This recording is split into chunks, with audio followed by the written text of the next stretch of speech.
Welcome. Welcome to another episode of The Impact of AI, sponsored by AI Time Journal and supported by WILDA, Women Leaders in Data and Artificial Intelligence. Every week, we explore how AI and cognitive technologies impact us daily, both professionally and personally. For those of you whom I've not met, my name is Melissa Drew, and I will be your host for this week's podcast. This week, we are fortunate that Maria Voreh was able to carve out some time today and talk to us.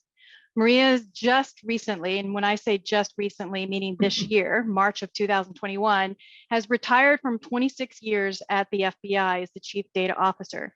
She is now taking that knowledge and expertise with her to KPMG. Welcome, Maria. Hey, Melissa, it's nice to be here. You know, I checked you out on LinkedIn. I wasn't stalking you, but I checked you out on LinkedIn and in preparation, and I saw that early in your career, electrical engineer. You did that for quite a few years before you moved into where you kind of your path at the FBI. So one of the things that we explore early on is that every single person never has a direct path in their journey. From where they begin to where they end is always this winding road. So I'd love to go back to the beginning of your journey and understand how you went from where you were in the 1980s, 1990s to suddenly retiring, this year from the FBI. I would love to. It's one of my favorite subjects is kind of explaining and I guess challenging young people to realize that careers are not as linear as people think. When I graduated college, all I wanted to do was kind of have a really good job. And I started out at the Naval Research Lab working for the Department of Navy. And I loved it. I got to do a lot of hands-on programming, some hands-on systems integration and building. It was very exciting. A lot of young people, a lot of really great ideas, a lot of supporting the mission directly. We actually supported the ships and the seamen, every day. Loved it. As time went on, I realized I wanted more. And I said, it'd be nice. I'm having fun building new systems, code, integrating, problem solving. But I want to do a little bit more. I want to learn about the management side, program management side. Had the great opportunity. FBI was hiring individuals to work with their new integrated automated fingerprint system, AFIS, and to go to West Virginia, of all places, going from DC to Clarksburg, West Virginia. And people would say, why do you want to leave DC? And I said, well, it's an interesting new job. It's an opportunity to let me try it. And I did. It was probably one of the best, one of the many great career moves. I won't say the best, but one of the many ones that were just very fulfilling. My family and I relocated to Clarksburg, West Virginia. And I spent 17 years working for the FBI out there, helping them to build systems that serve law enforcement. You'll see them on those, the TV shows like CSI and such, oh, we're doing an AFIS search. We were part of that. We were part of the group of engineers, of the system program managers that actually took us from the age of paper fingerprint cards to automation. And it was a thrilling time to be there, to watch that automation, to watch the analytics going into that digitization of fingerprint cards and the analysis. And so I was able to use my engineering to do that. It was exciting. And I continued doing that for years. Every time there were new systems that the FBI needed to deliver services to the law enforcement community, I was there with a group of other engineers and program managers to do it. After about 17 years, I kind of had done everything I could see to do, and I was ready to move up in my management career. And at that point, the FBI gave me the opportunity again. I came back to headquarters here in DC, and I had the privilege of working with our intelligence systems and doing the same thing, helping to build better systems and integrate them for our intelligence community. Never intended to be a CDO, never thought that was even possible. Looking back, I think it was a lark. When the posting came up, I was at a point where I was very opinionated and very strong-minded about what we needed to do to make the data better in the FBI. I had talked to a lot of people, having had worked the law enforcement side, the intelligence side. I knew where we had problems. I knew where our people in the field were struggling. And so when the posting came up, I did it as much to get a forum for expressing where I felt we had needs and where we should go as a job. I guess I did a great job in my interview when I expressed those needs because I got the job. And the next 4 years of my career, and the last 4 I spent in the FBI, were never a dull moment.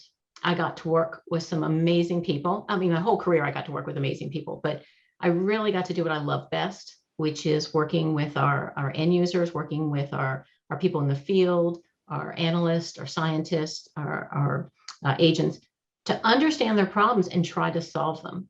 So, did I solve them all? No. I think if any CDO says they can go in and solve all the problems, they must have a really big budget and a lot of people, because if you worked in any federal agency or any company, you realize the data problems are usually a lot larger than the budget or the resource they provide you. So you have to prioritize. But that's my career. From the engineer helping the Navy integrate systems to, trying to get and deliver better services for the FBI field. I want to touch on the earlier part of your career with the AFIS fingerprint database. So, for example, I got into cognitive technologies in 2004, and I didn't even recognize that it was cognitive technologies until probably 5 years ago, when the term started to be coined and it was, defined by the industry. So I'm interested, because you were doing this even before I was getting into, cognitive technologies. Were those types of technologies being applied to the data? Because there's got to be something that takes the data and then synthesizes it and then pulls it together so that the system can make those meaningful connections with the fingerprints, right? Yeah, it does. So it wasn't the cognitive technologies that we know today. At that time, I'll tell people it was pure math. It was taking images of fingerprints, which the science of fingerprinting, you can look it up, it's been around since since the Egyptian times, but actually the 1800s, they really started standardizing. I mean, the FBI has built a reputation on establishing the fingerprint standards. And so what we did was we took something that is a defined science of whorls and loops, arches, and started digitizing it and asking different vendors. We had different vendor trade-offs to say, tell us different ways to measure accuracy, distance from one line to another, the way it's arched, the angles, whatever they could come up with. And the accuracy was measured against humans. We had 2,500 fingerprint examiners at the time. And so those were the best in the world. We were training all the law enforcement agencies in the world. And so as the computer algorithms were producing results, we had humans validating everything. So it was really taking algorithms and doing what we today. I mean, I kind of laugh today when they talk about machine learning and AI. We were doing that back then in the remedial. They always say AI has been around forever. It's basically taking and having computer to do an algorithm with a human validating and then continually testing and revalidating. And so, the FBI had been doing that for a very long time with IAFIS and then the next generation identification. So it wasn't that cognitive we think today, where it was the computer doing all the work. It was a long journey of validating algorithms and processes. To this day, you can probably look up on various congressional hearings and such, the percentage of accuracy and the automation, but it was a long path. So beginnings of cognitive. Yeah. No, because that's really what underneath the visual models is the algorithms, the mathematical algorithms. I mean, who knew you had to be good in math? That math was going to come back and play into my life. Yeah. And that's what I think one of the things that drew me to that project is, I was working the system engineering component of it because I love solving problems. And I got to sit next to some very brilliant individuals in various companies and organizations and at NIST who were looking at those algorithms and validating them and figuring out how to make them better, how to make them human, to the point where a human could do it, And eventually the algorithms did get there for most of the work, but they've never been able to eliminate the human completely, as we now know in explorations of AI. Removing the human is not what AI is meant to do. AI is to help the human so that the humans can do the harder problems.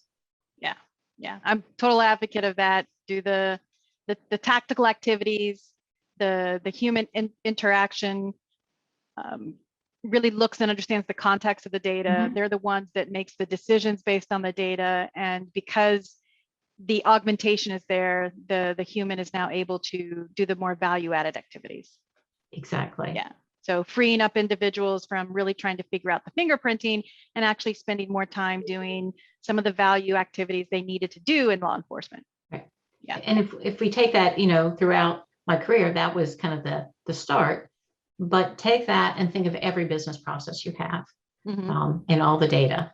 And so, not going into details, the many different business processes, the many different types of data the FBI has, that's where my kind of the curiosity and the engineer came in. I moved from system to system, problem to problem, trying to understand and solve another data problem. And going back to why did I go to be CDO is that was, when I look back, that was probably it. I had gone through my career so many times looking at problems related to data that, we call them system problems or business process problems or improvements, and they were really data problems. The data wasn't clean, the data wasn't there, the data wasn't understood. And so, that built on my career in going into being the CDO. So then the last 4 years, so we'll shift now to the last 4 years where you've been the advocate of data and data confidence. Maybe not so much as accuracy, but really it's driving the confidence in the data. You've listed yourself as more of a data strategist. Yes. So if we take the last 4 years with your role as the chief data officer, can we maybe unpack a little bit more about what your definition of a data strategist is? Sure. So I see a data strategist as following the same path as I followed as a system engineer, as a designer. I keep repeating that. The same traits I learned there, I applied as a CDO. First off, you need to understand, what are your requirements? What are you being asked to do, really? Because I will tell you, of all the CDOs I've met, both in industry and government, no two CDOs are given the same problem, the same real detailed problem. They have the same broader problem: establish enterprise data management, establish a data science program, establish analytics, make the data more reliable, more usable, quality. But each agency has different mission goals and objectives. And that was the first thing, understanding what did the agency want from me as a CDO? What did the users really need from me as a CDO? What were the gaps? What were the existing capabilities and maturity? And so I spent the first year or so gauging from past studies that had been done of what people had said was wrong with things, what they said we should be doing, and started formulating that in conjunction with the FBI director strategy to form the first data strategy. So laying out that strategy document and then proceeding to kind of just keep pulling those threads. What do the end users need? Who are your stakeholders? What resources do you have? So it's that strategy of planning, the strategy of building towards something, and the idea that as you do that foundational, you've got to find, where can I actually make a difference? Where can I tactically move they used to call it move the ball down the field. And so many CDOs, most that I talk to, will find that people are like, you're not moving fast enough. I need all of this. Build me services, bring me AI, get me a whole contingent of whatever. And it's difficult because there's layers of doing. In some places, it's the workforce and the culture. If you want to hire, you think you need more data scientists so you can do AI, you can't go there until you find out, do I know where my data is and the quality of it? What are the skill sets I'm looking for really in those scientists? If you're an agency that deals in a lot of sharing, you've got to figure out, well, do I need to inventory my data so I know what I can share and when I can share it? And so it's a problem solving kind of, that's why I call strategy, is you follow that path of how do I build those strategies? And then you bring in others to help you actually implement and deliver services to address those strategic gaps that you've identified. You mentioned something that kind of made me think about an article that I read recently. A company went out and surveyed the management, anywhere from like a VP and above. And then also in the same company surveyed the stakeholders, the individuals that are consuming the data. And what was interesting is when they said, leadership, what do you think the top 3 goals are? It was a complete disconnect with what the stakeholders said their top 3 goals were. So for example, innovation wasn't listed as one of the top 3 in the leadership, but the stakeholders' innovation was number 3. So it was really interesting to read that even now we still have this huge disconnect between what we think we should be doing versus what our stakeholders say they really need. And you're smiling, so you must have come across this. You want to give us examples or tell us a story? Yes. How did you overcome it? Overcome it. So both in the FBI and even in my work today, it's the idea of aligning those perceptions and those perspectives, because not to tell tales on anyone anywhere, but executives have a perspective based on what they're seeing at their level. They're getting their reporting up and they're saying, well, wouldn't it be nice? People are always complaining we don't have enough resource. Wouldn't it be nice if we applied innovation technology to make it more efficient? So they're thinking of, I will buy something that will make this more efficient. And heavens knows there's enough vendors out there that want to sell them. I can sell you AI, I can sell you this stuff. But you have to check the mid-level. What are their real pain points? Is it they don't have enough resources or the right resources? And start digging into that. What do they mean by that? And then lastly, talking to people who are actually working with the data hands-on. What are their pains? Because what you can find sometimes is the executives perceive they need to move faster to keep up with the emerging technology. We need to be innovative. And to be innovative, we need to use AI. To be innovative, we need to adopt, a major data catalog or metadata management. They look at the buzzwords they hear kind of at these conferences, and they're business minded. So this is more of the business mind. If you're talking a company that lives in data, like the Amazons and Googles, I don't think their executives have that problem. Right. But if you're talking a company that probably doesn't, deal in that, they're dealing in something else or an agency, they're going to have a perception of what they think that's make the business better. You have to check with the lowest level people working the data, because they're going to tell you that the pain points they're seeing. Is the data coming in quickly enough? Are they having access to it? Is it cleansed when they get it? Is it formatted? Can they share it easily? Can they find it? And so that's where you start pulling the threads. What are the pain points that are slowing down the people working with the data? Are they struggling because they don't have tools or skills? Are they missing technology, shared areas? So, I've heard a lot of time in my career, we'll just go get cloud technologies and we'll get these cool tools. And sometimes there's more basic of the people want it formatted. And once they figure out what that is, where the data is coming and going from, basically data flows and architecture, then we can determine what technologies we need. So I'm kind of hitting all kind of different paths, but it's the idea of hitting all 3 layers.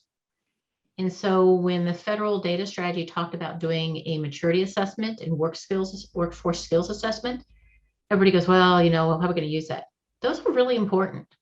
Understanding where you are in the picture, where you really are, and where do you want to be in that picture? Where do you want to be on that maturity level? If you recall, years ago, out of Carnegie Mellon, they had the Software Engineering Institute. They did their CMI, where they were giving, grades and levels on your software development processes. Same thing is with data management. You've got to know where you are. And just like they used to tell us with CMI, level 5 is not for everybody. It's very expensive. With data maturity assessments, level 5 is not for everybody. Where do you need to be and what can you afford? And then, run your skills assessment. What are the skills of your staff to do that, to achieve that maturity you want? So if I'm a newly minted chief data officer, and the scenario is that I've just been hired, this is the first official role of a chief data officer. I've been tasked with, okay, go build it. What would be the first 3 things I'd really need to think about?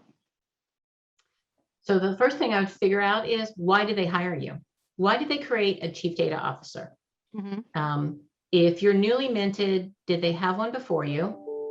And why did that person leave? Did they not do something, or did they get to a certain level where they, moved on? Because a lot of times they say a chief data officer has about a 2 to 4 year span. But understand why that role exists and what they expected of you, why they hire you. Okay. So that's number 1. Number 2 is do your own assessment of going through, talking to your executives, the people you're held accountable to, the people you're working with, your peers, whether it's the chief financial officer, chief information officer, who are your peers, who are the team you're going to be working with, and then quickly identify who are you serving. Who are the people below you, and I always talk about in terms of service. Because wherever you are, you're serving somebody. A CDO is not serviced; they provide services. So who are you doing this for?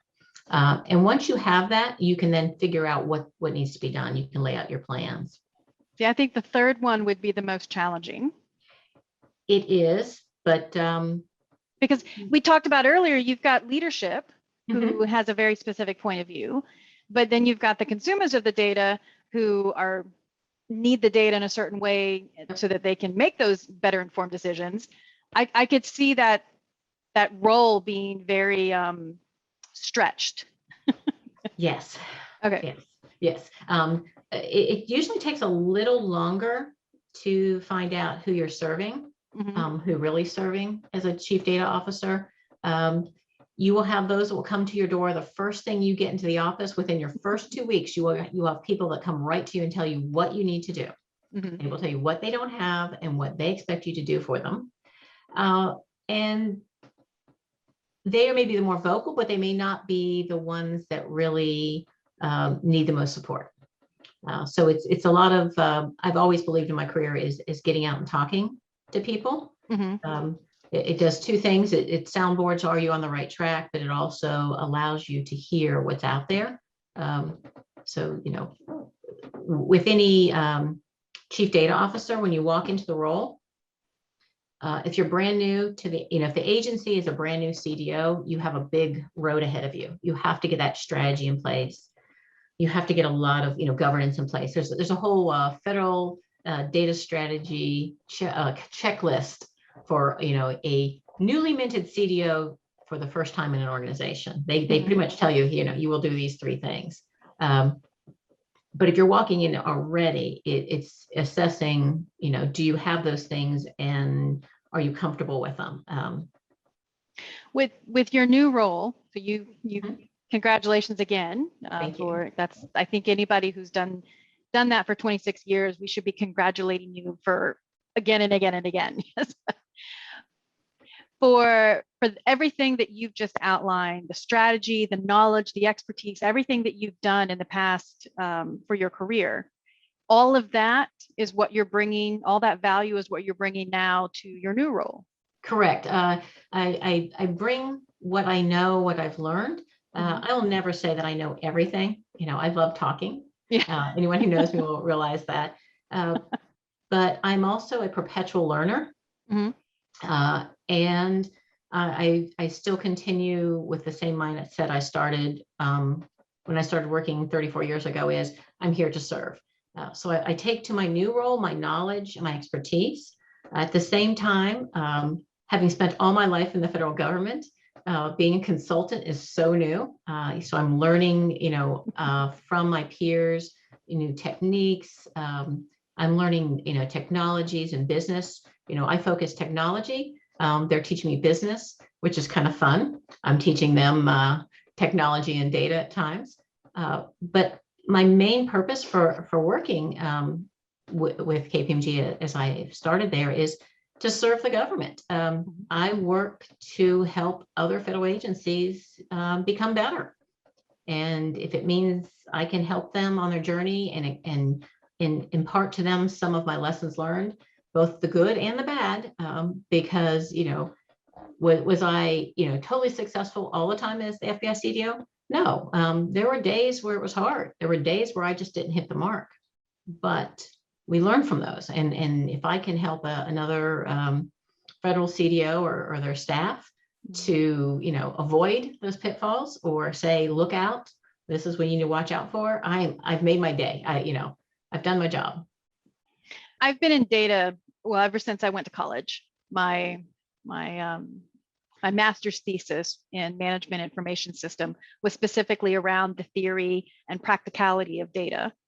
So I've been in the data area, and I think that people who get excited about data or can sit here and talk about data and have a smile on their face are truly the ones who really need to be in that field. Yes. For me, data was and still is empowering. There's not very many roles, I think, in an organization where you can truly say that I feel very purpose-driven in what I do on a day-to-day basis, that what I do, I can see not only what's in front of me, but I can see how I have an impact on the larger organization. Yes. And I know sometimes it's great that you have that perspective. So many of our young data scientists, analysts, when they're working, lose track of that. They're overwhelmed by the problem and the workload that they forget to step back and realize, if not for them, the new insights wouldn't come forth. Because sometimes when you're, the turtle at the bottom of the stack, you forget that if you weren't there, the rest can't work. Yeah. And so I used to go out and talk to a lot of our up and coming data scientists, data analysts, and encourage them. Keep striving, like you said, keep learning. If you get tired at doing just one thing, there are so many other data related jobs.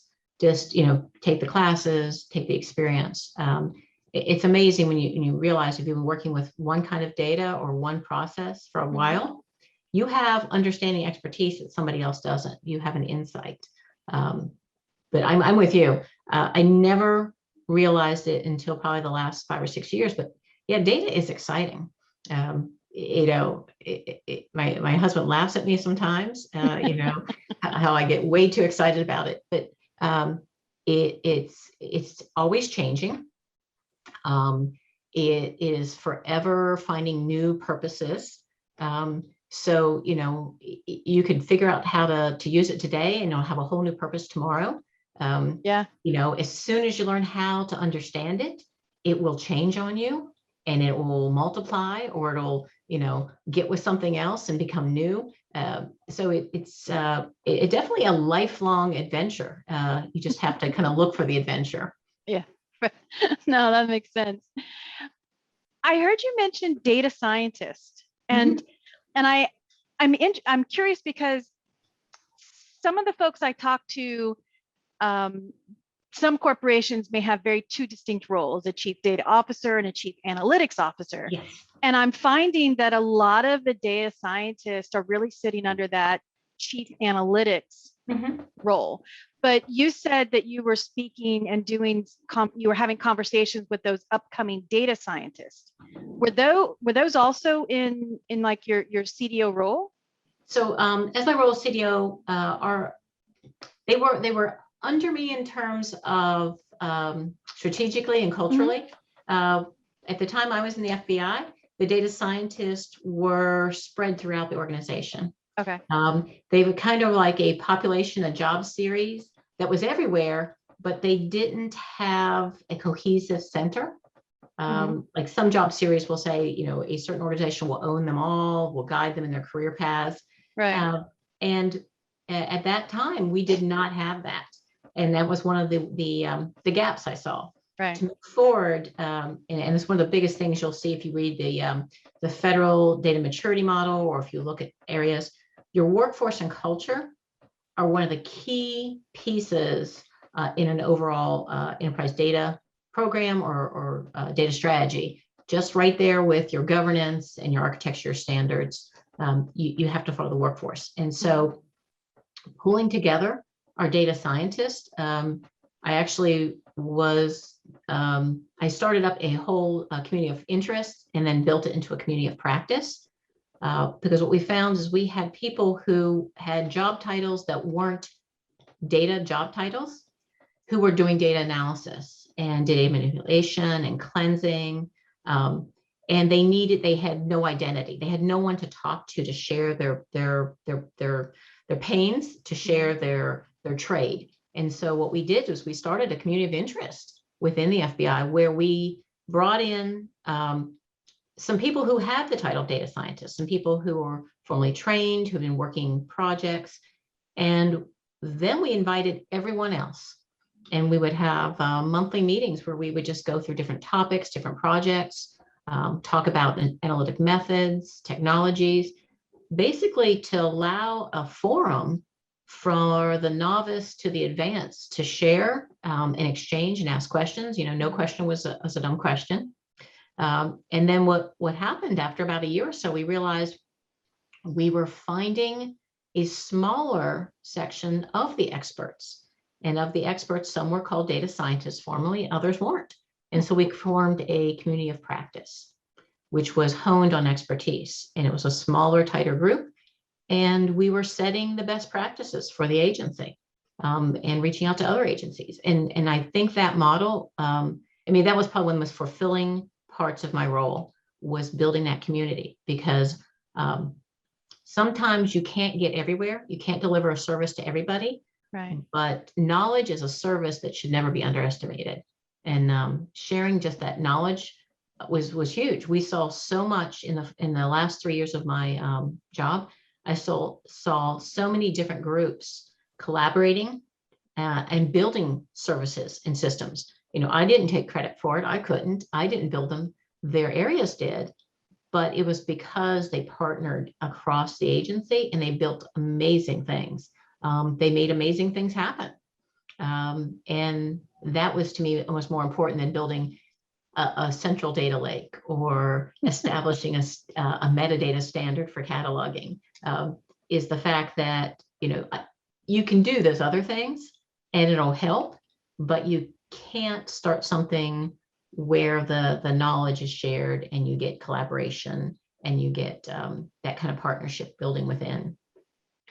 You mentioned data culture, and specifically, you've really talked about the focus of the individuals, the knowledge, the practice of the data scientists, the people focused on doing the activities. But what about the data culture for the rest of the organization?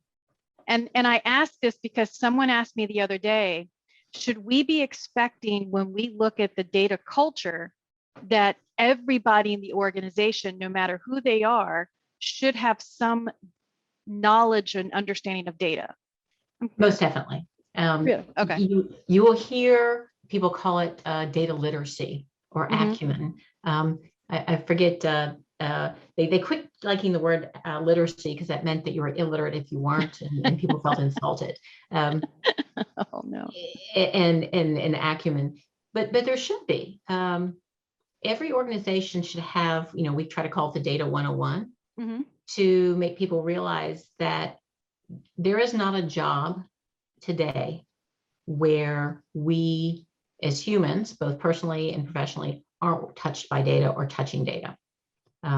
So, I have a good friend who's writing a book on data literacy. I can't wait till it comes out. I'll put a plug out there. Peter Aiken is writing a wonderful book on it. I can't wait till it gets published. But we need to realize we're touching data at all times in our lives. And in an organization, it's important to understand where data fits in. Whether you're writing a report, reading a report, gathering receipts, digitizing receipts. You are serving a role in that. And then understanding the importance, especially in today's world, with the laws and the regulations, understanding the rules, regulations around that data. I mean, we've heard a lot in the news over the years about privacy laws, and especially, the big social media companies having to be more careful of it. All companies having to be more careful about it. That is something we all should ask the question. If someone hands me a pile of data, a disk, a drive, a feed, what are the purpose of that data? What am I allowed to use it for? What was I given it for? What was the agreement for what the use was? Is there any special handling that I need to worry about it? Is there any retention or destruction? And can I give it to anybody else without violating a privilege, a confidence, an agreement?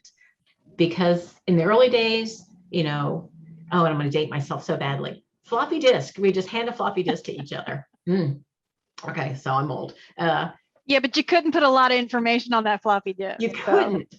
We now have technologies where little bitty drives hold more information than supercomputers did when I started working. Yeah. And I think that's where the concern comes in, is realizing you could be given a lot of information very quickly and understanding the danger of it. People look at all the opportunities, but you need to have that understanding of what could go wrong if I don't do this right. And that's where we get into the whole topic, which is a new topic I love discussing with people, is data ethics, ethical use of data, ethical use of AI, because it then makes us all need to be a data citizen. Okay, I like that. I love that word, data citizen. Yeah, data citizen.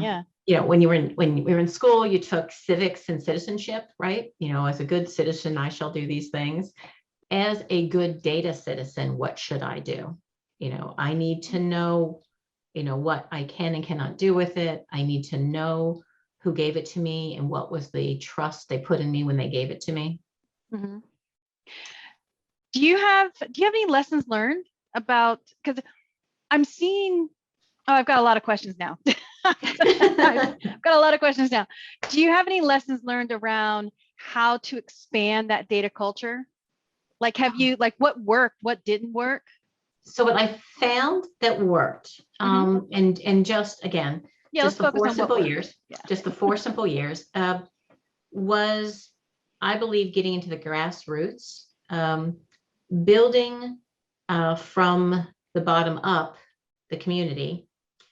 But what I learned, lessons learned, is making sure you appropriately, I don't want to call it market, but socialize to the executives the value of it.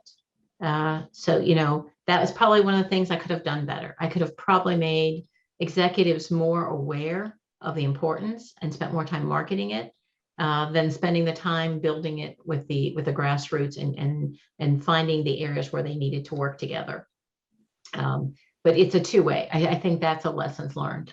Never forget, you've got to, to keep something going and get it funded. And this is where I'm, the scientist in me was not a good business person. As everyone will tell you, you can have the best idea in the world, but if you can't market it properly, it's never going to go anywhere. And that would be my lessons learned, even with culture. You can sell it to people that they like the idea, but you can't keep it going if you can't market it. So the data citizen is not just the stakeholders and those individuals who use the data, but it's got to be everybody, including the leadership who may not have recognized how valuable the data was. Right. Yeah. It doesn't mean they need to take classes in data analytics and science. Right. It means they understand where they fit in that data hierarchy. They need to, we used to tell people is, if you teach an executive to ask the right questions when they're handed a report, they don't have to know everything, how the report's made, every algorithm, but they have to ask simple questions of, can I repeat this report, tomorrow? Can I regenerate it the day after that? Is this the only copy? Where are we storing these once I approve them? Just simple questions that, would, help that whole idea of data management. So throughout this conversation, you've portrayed a vision of the chief data officer, that role, as someone who really sits in the middle as this pivotal kind of component that's not only building, but also driving that data culture, helping everyone become a data citizen. But then on the other side, it's managing up and constantly working through the marketing and the business cases and educating as well, to upper management. And then on the other side, there's a lot of sides. And on the other side, there's mitigating the risks, data security, data issues, and security in the data itself around sharing it, but also security in the data itself around the physical storage of it. Correct. This is a really big role. Yeah, and don't forget the technology. And then on the other side, the CEO has to balance with the CIO or the chief technology, the chief technology officer. Right. The ability to balance the right solutions to serve the data problems. And so I think you're getting to the point is, how does any one CDO do all that? And they can't. That's why I said every organization, the CDOs are different, because at every organization, the CDO has to pick which of those roles is the most important. And so you prioritize. You pick you pick the duties and the choices that the organization demands of you immediately, the biggest pain points. And you hope that you can solve one to get to another. And you hope that you can get a deputy CDO or others to pick up. So you refer to some organizations have chief analytics officers. I talked about the data scientists. Some agencies, the chief analytics officer is the chief data officer. That role of a chief analytics officer isn't there yet. And I look forward to seeing that happen, because sometimes they'll say, well, the CTO is the chief analytics officer. And I'm like, well, a chief technology officer is supposed to look at the technology, not the analytics. And so I hope to see that, in government, similar to industry, that we start seeing chief data officers, which get to focus on the governance and the culture and the management mechanisms, partnering closely with a chief analytics officer who's working the analytics and the ethical use of AI, so that the chief CDO provides that good data groundwork that the analytics can be built upon. But it'll take a while. That's a lot of people, and that's a lot of resources. Yeah. As we wrap up today, do you have any parting words of wisdom? Other than just keep excited. I don't know how to tell anybody is, as long as you're solving problems, you're moving forward. And I think that's just general advice for any CDO, is just, realize you are serving that agency. And it's, it's a big responsibility, but as long as you're serving and solving problems, you're doing your job. Brilliant. Well, thank you again, and congratulations. Thank you for joining today. Loved it. I think we should definitely touch base with you in a year from now and see how you've evolved. Most definitely. Who knows what I'll be doing then? Knowing me, I'll be off, doing some other data related work. Brilliant. All right. Thanks again. Thank you.